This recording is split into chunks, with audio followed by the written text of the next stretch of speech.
Aloha! Joe Webster here with Laulima Business Services, based here in Kailua-Kona on the Big Island.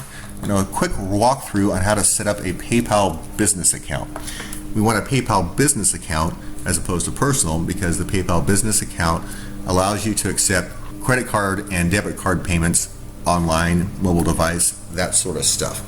Obviously, there's a fee for credit card transactions, like 3% or something like that.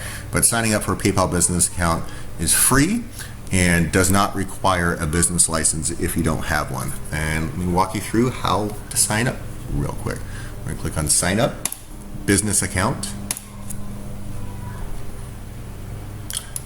And the email address you're going to use. This is sort of important here because if you have employees or if it's just somebody other than you that is working your shop, wherever that might be, we'll just call it a food truck for the sake of conversation here. If you get an employee working in a food truck and somebody does an online payment by way of the hands-free payment processing system we're putting together with the QR codes, when somebody makes a payment, you want that employee, obviously, and yourself to be able to get that alert that in fact they paid. So once they paid, an email is going to be sent out, and you want this email address to be something just created specifically for your business, not any personal uses and that sort of thing. So you'll have your employees set up so they can get these email alerts, but they do not need your password in order to log into PayPal and send money or receive money or anything like that. So just create a nice generic email address for your company that people can share. So in this case, I'm going to use the Joe's Papayas example. Joe's Papayas at Outlook.com. If you already have an Outlook.com email address or other email addresses, you can create aliases, but I would suggest just creating a new email address that you can share with employees and so forth. And type in some cryptic password that you can remember. I'm going to say, you're trying to write that down. Your business contact. I'm going to hit pause here in a second so I can fill in my personal information. But the important thing I wanted to call out to you folks watching is the legal business name.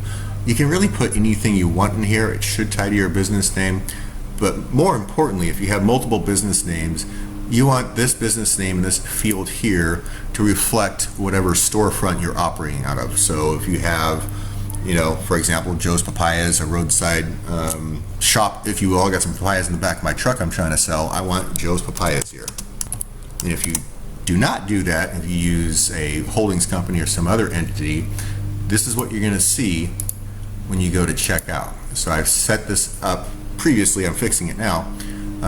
Business name is Joe's Papayas. When I click on Buy Now, or your customer is going to click on Buy Now, they're going to see something else. So you want your customer to see that in fact they're paying you and not somebody else accidentally, just to make everybody feel a little bit better here. So I'm going to fix this myself because it doesn't match. And go with Joe's Papayas. I'm going to pause this real quick and finish up my personal information.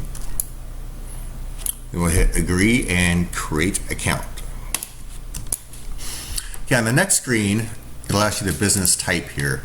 If you're an individual sole proprietorship, it's not going to ask you for a federal tax ID or anything. You can fill out the type of stuff that you do. I'm going to say business services. Doesn't really matter. Monthly goods website. I'm going to say joespapayas.com. I actually don't have that set up, but you get the idea. I do not want the business debit card.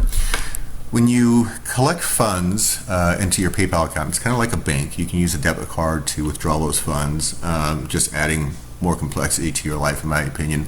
When I get transactions over PayPal personally, just on a daily basis or right away, I just transfer those directly over to my business bank account, so I don't have a balance sitting out there in PayPal. Some folks are still concerned about some issues from 10, 20 years ago about fraud holds and things of that nature. As long as you're playing by the rules and you're not doing anything too screwy, they're not going to lock your account. But regardless, those are your options there. And like I said, I would just recommend transferring your money over daily or weekly or quite often. But we don't want that guy. And I'm going to pause this again so you don't see my personal information. Okay, now we are signed up. The next thing you're going to see is get paid now, send a request money, that sort of stuff. All you really care about using the checkout on your website. That's all we're doing, in fact, this is part of what I'm setting up at Laulima Business Services. Your page is going to be just that checkout feature that's sort of integrated with PayPal. For this to work and for you to accept credit card transactions, you at this point have an email in your inbox, and we're going to click on that.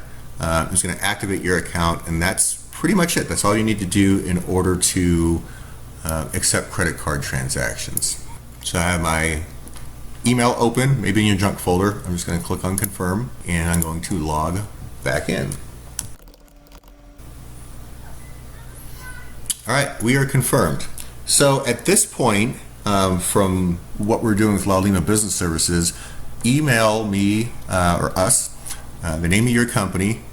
That's going to be the name of your page on our website, as well as the email address that you used during the sign-up process. At some point, you want to go in and basically set up your bank account and all that kind of good stuff. I won't get into that. You can do that by Googling, emailing, that sort of stuff. You know, money, receive money, add your bank account, and that pretty much covers it. Hope this is helpful. And this is a multi-part video of creating your PayPal business account so you can use it with the hands-free social distancing QR code system that we're putting in place for you. And the end result, like I said, will be a page like this. We will create the page based on the name of your business. We'll put the name of your business in here, and when you go to checkout, I haven't set this up with a new account I just created, you will see the name of your business in here. And just the way PayPal works there, the price per item is just going to be whatever the total is. So if somebody buys lunch from you, you got a food truck, and the total's say $25.16. You're just gonna have a quantity of one here. Hit continue. And this will be happening on your customer's mobile device in most cases. And in your credit card information, and money will be sent to you that way. Thank you.